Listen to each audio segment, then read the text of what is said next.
Olá, tudo bem com você? Meu nome é Fernanda Pradines, eu sou professora de medicina chinesa e terapeuta integrativa, e na internet eu ajudo o acupunturista a tratar a raiz das queixas do seu paciente com a laser acupuntura integrativa, que é a utilização do laser e outras ferramentas integrativas, como conhecimentos da saúde integrativa e conhecimentos da saúde do cuidado intestinal. E aí, existem 5 pilares da saúde integrativa que você precisa começar a ensinar o seu paciente para você ter resultados mais duradouros e resultados que conseguem atingir a raiz ali do problema do seu paciente. Hoje a gente vai falar sobre esses 5 pilares. Vamos lá? Vamos lá. Vou pegar a canetinha. Bom, existem 5 pilares, né? Eu coloquei aqui, mas não significa que essa seja a ordem, não. Na verdade, seu paciente ele tem que cuidar de todos os pilares, né? O sono regulado, a alimentação saudável, a regulação do estresse, das emoções, a atividade física e o cuidado com a saúde intestinal, né? Então, a gente agora vai falar cada um desses pilares. Gente, o sono é muito importante para a regulação da saúde. O sono, né, o sono regulado, né, um bom sono, uma boa noite de sono, né, tem o potencial de desinflamar o nosso corpo. O sono é o maior anti-inflamatório natural que existe, né? Uma boa noite de sono. Mas não é uma noite de sono, é você ter como hábito de vida esse sono regulado. E o que é esse sono regulado? Você dormir, seu paciente dormir de 7 a 8 horas, né?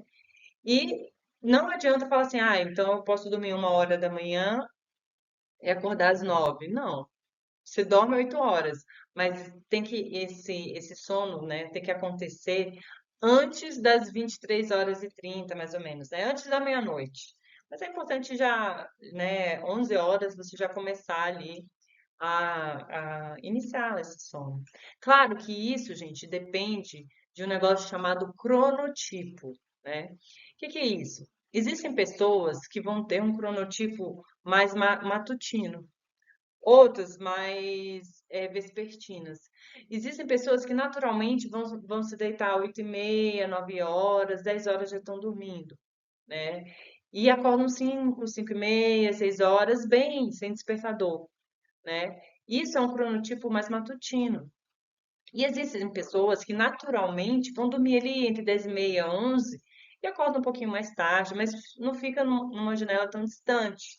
Isso é característica da pessoa. Também não adianta forçar para que a pessoa, né, tenha que dormir, todo mundo tem que dormir 8h30 da noite. Não, tem que respeitar o seu cronotipo. E aqui existe, gente, um teste que você pode indicar para o seu paciente do Instituto do Sono. É só colocar no Google teste cronotipo Instituto do Sono. Ó, eu até printei Instituto do Sono, teste de cronotipo, e aqui você vai conseguir ver. Porque para você regular, né, o seu ciclo circadiano, você tem que considerar seu cronotipo para você escolher a hora que você vai começar a dormir, né? Se você é mais matutino, você já pode determinar, bom, para regular meu sono, eu acho que umas 9 horas é um bom horário para começar a dormir. E não adianta você ir para a cama na hora que você determinou para dormir. Você tem que ir meia hora, 40 minutos, 1 hora antes, para o seu corpo começar a entrar nesse estágio, né? Mais introspectivo e começar para conseguir dormir nesse horário que você estipulou, né? Então, para você regular o seu sono, você precisa orientar seu paciente, ó, para você ajudar ele a regular o sono. Você vai primeiro entender seu cronotipo, você vai determinar o horário que você vai dormir, para criar uma rotina de sono, porque o nosso cérebro, ele gosta de rotina, né? E uma coisa também importante, o seu paciente, gente, você vai falar de sono regulado, seu paciente, muitos pacientes vão chegar assim para você. Ah, mas eu durmo 6 horas, 5 horas e meia e eu funciono bem. Não, não é possível. Foram feitos testes, né? é, em várias pessoas, existe estudo científico, que fizeram testes em pessoas que viravam à noite, pessoas que dormiam nessa janela e pessoas que dormiam ali 5 horas, 6, dormia menos de 7 horas. Quem virava à noite estava cansado, estafado, né? Fisicamente, mentalmente, cognitivamente, o foco, a atenção, tudo ali estava bem atrapalhado, né? Bem difícil. Quem dormia entre 7 e 8 horas estava bem fisicamente, bem mentalmente. Quando fez os testes ali nos estudos, tinha foco, tinha atenção, tinha clareza mental. E as pessoas que dormiam menos, né, de 7 horas, se sentiam bem fisicamente, mas cognitivamente, mentalmente não estavam bem, estavam próximas do grupo que tinham virado à noite. Então, o seu paciente vai falar, eu funciono assim. Não é que ele funcione assim. O corpo, o cérebro dele se adaptou, né? O cérebro é adaptativo, mas isso não significa que ele esteja na melhor performance dele e isso esteja trazendo saúde para ele.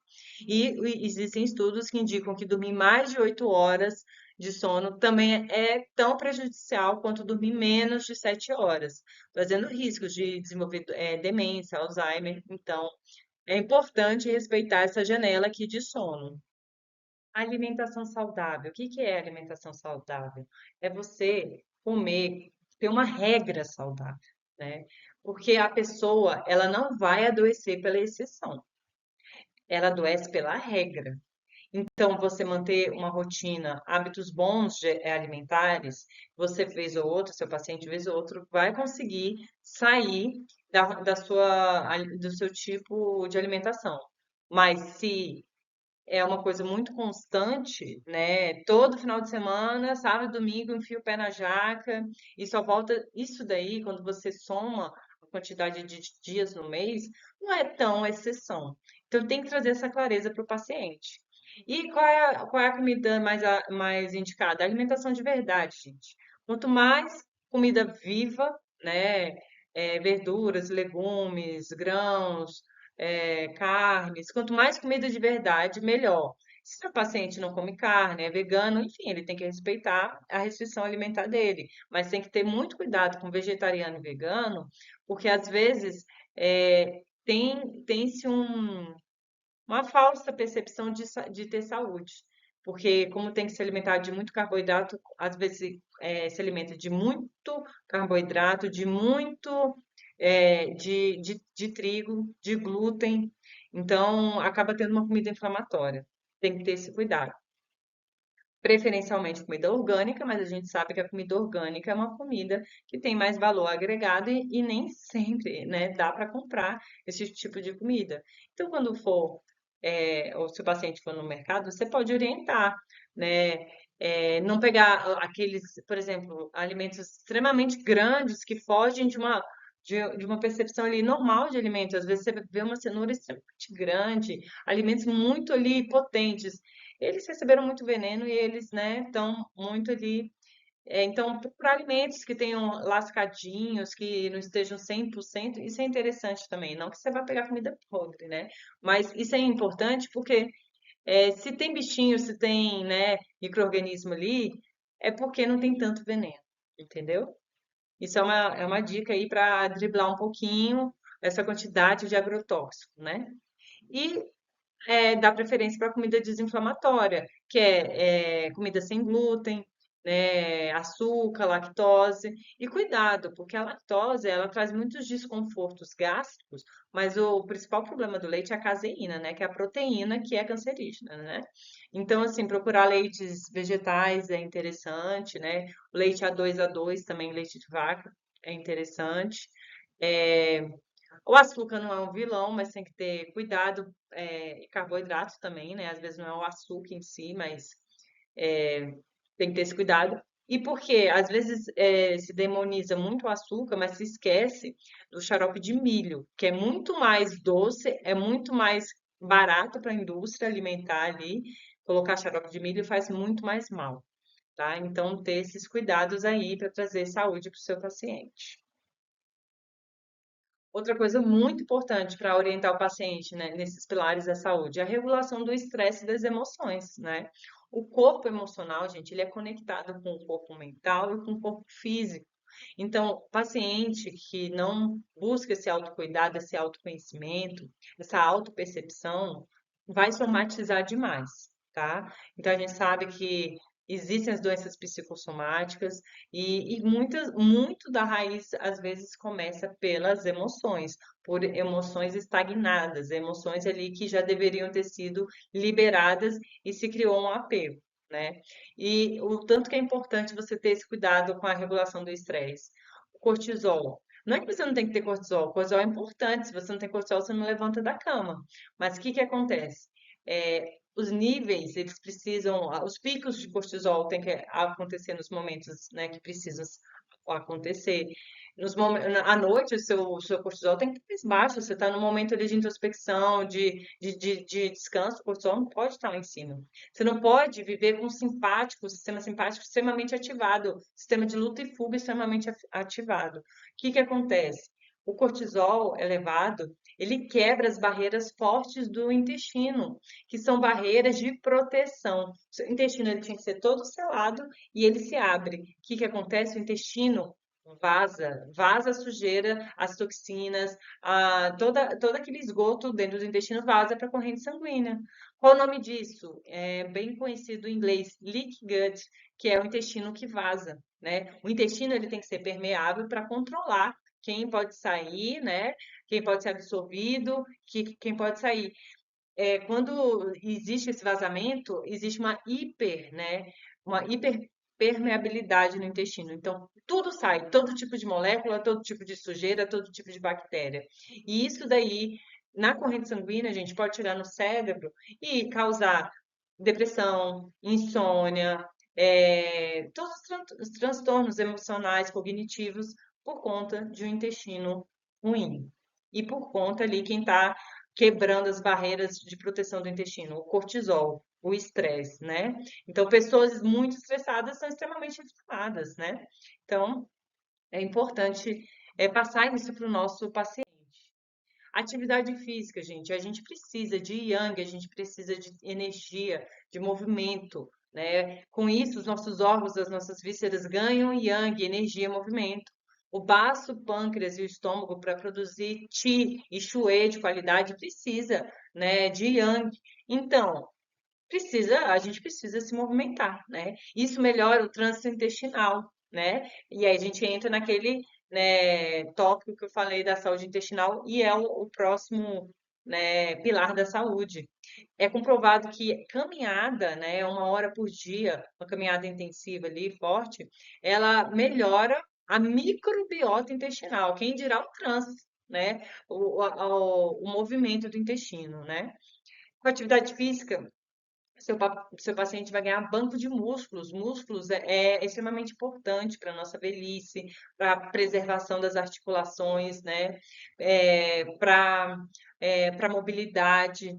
Então, é importante. Quando um paciente vai para uma UTI, o corpo tira a reserva dos músculos. Então, é importante a gente ter músculos, gente. E a atividade física melhora o metabolismo, a funcionalidade do corpo, auxilia na perda de peso. A obesidade abre uma porta, escancara uma porta para as doenças, né? Para várias questões ali que prejudicam a saúde do paciente. Então, a atividade física é importante. Cuidado com a normose. O que que é normose? É aquilo que a sociedade, né, que é prejudicial para a saúde, né? Mas a sociedade aceita como normal porque todo mundo faz. Então, cuidado com as pessoas. Ah, mas todo mundo, tem muita gente que é sedentário e tal. Cuidado com a normose. Ser sedentário é antinatural. O ser humano não evoluiu sentado na cadeira, né? Então é importante, gente, a saúde, tá? E a gente vai para o último pilar, que é a saúde do intestino. O intestino é muito mais do que um órgão excretor, um órgão que põe para fora a lixeira, o esgoto daquilo que não serve para a gente. É um órgão que ele é absortivo. O que que é isso? Ele absorve os nutrientes, ele faz a digestão. A maior parte da nossa digestão e absorção de nutrientes acontece no intestino. Olha como isso é importante. Se o seu intestino, né, o intestino do seu paciente não funciona, o que que acontece? Ele está desnutrido, não está absorvendo. Então não adianta ficar suplementando e o intestino lá vazando, o intestino extremamente inflamado, cheio né, de placa mucoide, de sujeira, de biofilmes, né? É um órgão endócrino, né? O intestino é o nosso grande regulador hormonal. Então, várias doenças hormonais estão ali porque a saúde do intestino do seu paciente não está em dia. É um órgão sensorial, né? Quem nunca ouviu o eixo cérebro-intestino, né? O nosso segundo cérebro é o nosso intestino, porque é o lugar no nosso corpo com maior neurotransmissores, quantidade de neurotransmissores, só perde para o cérebro. Então é muito importante. É no intestino que a maior parte da serotonina é metabolizada ali, produzida. O sistema imunológico, a maior parte está no nosso intestino. Existe essa ligação que eu falei para vocês, né, do intestino com o nosso cérebro. A digestão de nutrientes, a produção de vitaminas. A nossa microbiota, gente, o que que é microbiota?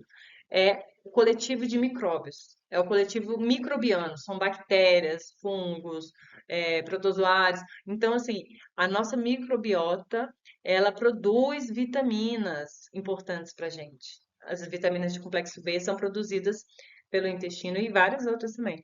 Então, olha a importância de você cuidar da saúde do intestino, né? E cada vez mais e mais a gente vê pessoas jovens com problemas intestinais sérios, né? Então, esses aqui são os 5 pilares da saúde integrativa que a gente precisa mostrar, ensinar para os nossos pacientes para conseguir atingir a raiz das queixas. Então, quando se trabalha com a laser acupuntura, você trabalha olhando o seu paciente de uma maneira integrativa. É uma laser acupuntura integrativa, porque aí sim você consegue auxiliar seu paciente a ter uma resposta terapêutica e fazer a manutenção dessa resposta terapêutica.